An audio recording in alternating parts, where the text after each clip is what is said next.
Cordial saludo. Bienvenidos de nuevo a este su espacio de temas y problemas literarios. Escribir mejor depende de utilizar palabras más técnicas, menos frecuentes, más difíciles, más académicas, o quizá, y solo quizá, dependa de que utilicemos mejor las que ya conocemos. ¿Cómo afecta el mundo interior reflejado en nuestras palabras como escritores a la obra? ¿Cómo se conecta con la misma? ¿De qué manera podemos optimizar el uso de la palabra como nuestra herramienta de trabajo estética? Vamos a conversar un poco sobre esto, no sin antes recordar que soy Sundiata Keita, escritor, miembro fundador del colectivo artístico Epísteme Colombia y su anfitrión en este su espacio. Lo primero y lo que vamos a hacer énfasis hoy es en 5 formas muy prácticas de utilizar las palabras, palabras concretas, palabras con las que estamos familiarizados. Cómo hacer que nuestra voz no suene impostada, no suene ajena, que nuestro estilo sea auténtico. En cuanto a los personajes, y sería la primera invitación, darles una voz real. ¿Esto qué significa? Como seres humanos, cada persona tiene una forma muy particular de expresarse. Incurrimos muchas veces en lo que se denomina muletillas, no sé cómo le dirán en otros países, pero un término que se utiliza, esas expresiones reiteradas en las que siempre se refugia nuestro pensamiento por alguna manera, de alguna forma o por alguna razón.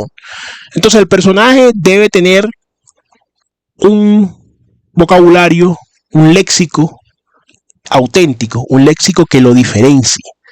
Un ejercicio puede ser definir el perfil de cada uno de los personajes a nivel intelectual, a nivel familiar, a nivel económico, a nivel social, y ese perfil configurar un listado de palabras más o menos recurrentes que el personaje habla. Por ahí habla mucho la distinción entre la voz del escritor y la voz del personaje.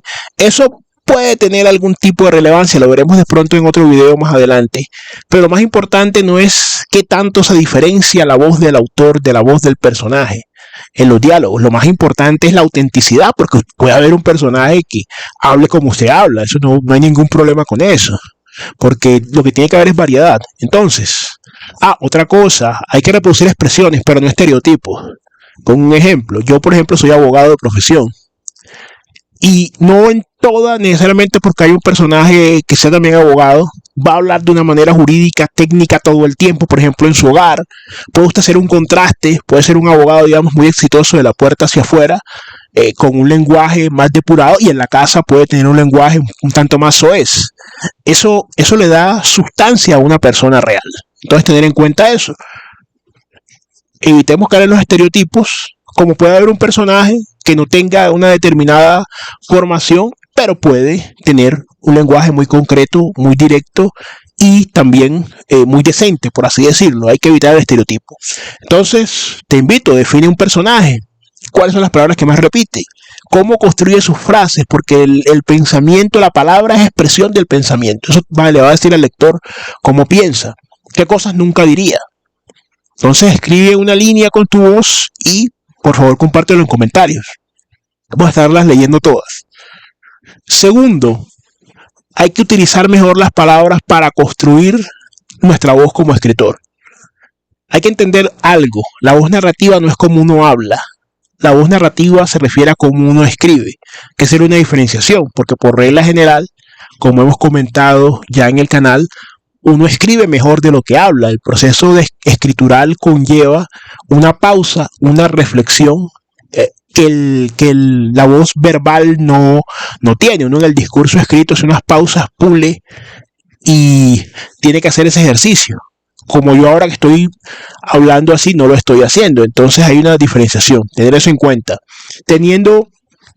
Su voz puede ser densa conceptualmente, su voz puede ser fresca, puede ser una voz, digámoslo así, que de alguna forma se conecte con muchos lectores, por lo menos mediante el sentimiento, no mediante unas ideas. Pero eso es lo que va a marcar su estilo, sea denso, directo, poético, coloquial, crudo. Un ejemplo de esto es García Márquez. García Márquez en su vida pública, su vida privada, lo que se conoce, y en su literatura, a veces utilizaba algunas expresiones un tanto soeces, pero tenían un sentido, tenían un significado. Una muy memorable es la última palabra de su obra, El coronel no tiene quien le escriba, que los que lo han leído ya saben a qué palabra me refiero, y los que no, invito a hacer la lectura de todo el texto porque es el término que ahí venía, ahí no podía venir otra palabra. Entonces, muy importante. Ahora, ¿qué nos debemos preguntar? ¿Cuál es el tono natural que yo tengo al escribir?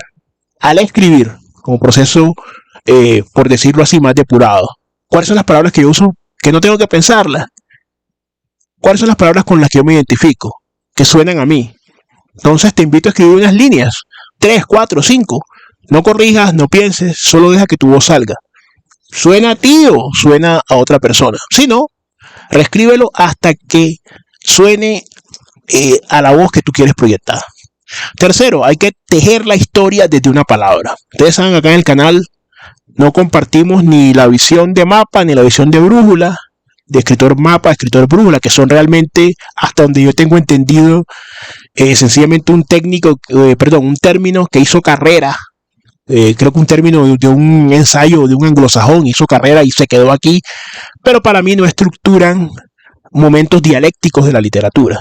Lo que estructuran son formas de construir más o menos rígidas, ¿no? Si usted tiene todo un plan, entonces es de mapa. Si usted es más espontáneo, entonces es de brújula. Creo para mí son clasificaciones insuficientes. Acá hablamos desde el núcleo narrativo, que es una concepción dialéctica desde el momento en el que usted está escribiendo. Entonces tengamos eso claro. Ahora sí, su historia resúmala en una palabra. Voy a poner un ejemplo con una que estoy escribiendo yo ahora en mi novela. Venganza, esa es la palabra. Entonces, una vez elegida, usted va desarrollando subseries. Venganza, pero ¿por qué? Hubo un agravio, hubo un hecho, hubo un daño, hubo un trauma, hubo quizá una lesión, hay un rencor, hay un plan para conseguir esa venganza, y hay o no una retribución, hay o no al final una consumación de esa venganza. Eso le va a dar claridad, como una cadena lógica, no solamente una lista, es una cadena lógica de acciones, pero debe hacerlo como la araña, con precisión cuando teje su telaraña, sin precipitarse, a medida que su núcleo narrativo se va desarrollando. Entonces también lo invitamos a hacer el ejercicio. Piense en su historia, una palabra principal, y vaya graficando palabras que se van relacionando. ¿Cuál es la historia que emerge de ahí? Si quiere, compártanos cuál es esa cadena lógica que usted construyó. Cuarto consejo, hay una voz interior, un mundo interior que nadie más conoce, que está dentro de cada uno. ¿Cómo lo conectamos con la obra? Hay palabras que tienen un significado especial para uno. Puede ser susurro, puede ser calle, puede ser cuchara, puede ser patio, por ejemplo, que tuvimos la experiencia, digamos, en la casa de los abuelos, un patio grande, que por ejemplo estas nuevas generaciones criadas en esos hormigueros humanos de propiedad horizontal, quizá no tengan esa experiencia, pero el patio puede ser una palabra que a usted le evoque fuertemente su infancia, el parque, balón, esa clase de cosas.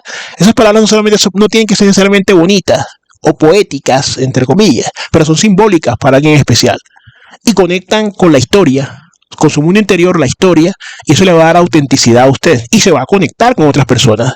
Por ejemplo, cuando vimos Las estrellas son negras de Palacios, de Arnoldo Palacios, cuando él utiliza la palabra hambre fiel, y de hecho el libro Hambre era una vivencia, lamentablemente, que se daba mucho en ese momento en Chocó. No es una palabra que él la buscó en el diccionario, como hambre fiel, sí, me parece una excelente metáfora, no, ahí había algo vivencial en eso. Ahora, piense usted en 3 o 4 palabras o 5 que lo movilicen. ¿Por qué lo movilizan esas palabras? ¿Y qué es lo que aparece? Esa es la voz que usted puede encontrar o que puedes encontrar. Quinta y última, las palabras nos sirven para resaltar una idea o llamar la atención sobre una parte de la frase. Eso tiene que ver ya con una parte también de estructura, cambiar el orden entre sujeto y predicado, cambiar un párrafo de lugar en el texto. Eso afecta no solamente la sintaxis, no únicamente el orden, sino que le da una dirección intelectual y emocional. Por ejemplo, si yo digo, el hombre caminó lentamente por el camino, por ejemplo, que hay de hecho de alguna forma, o por el sendero, si no quiero repetir la palabra camino, pero si yo digo, por el camino oscuro y lúgubre, lentamente caminó el hombre. Allí ya hay un cambio de significado y un cambio de intención. Entonces, también le invitamos a escribir su párrafo, hacer esos movimientos, esos cambios, mover, por ejemplo, un adjetivo al final. ¿Y cuál es la versión que más golpea? ¿Cuál es la versión que llega a ser más impactante? Entonces, lo importante tener en cuenta aquí es el valor de las palabras, de usar palabras no por su función instrumental estética, porque suenen bonitos, porque la vi en un libro, porque Petircor en X año la postularon o nenúfar como una palabra, la palabra más bonita del año, por ejemplo, sino palabras que yo me siento cómodo usándolas, sé qué significan, yo las utilizo y no me crean lío. De todas maneras, les invitamos a compartir estos ejercicios en los comentarios, a suscribirse al canal. Gracias por estar acá en este su espacio. No siendo más, nos veremos en otro episodio de Epísteme Colombia Literatura.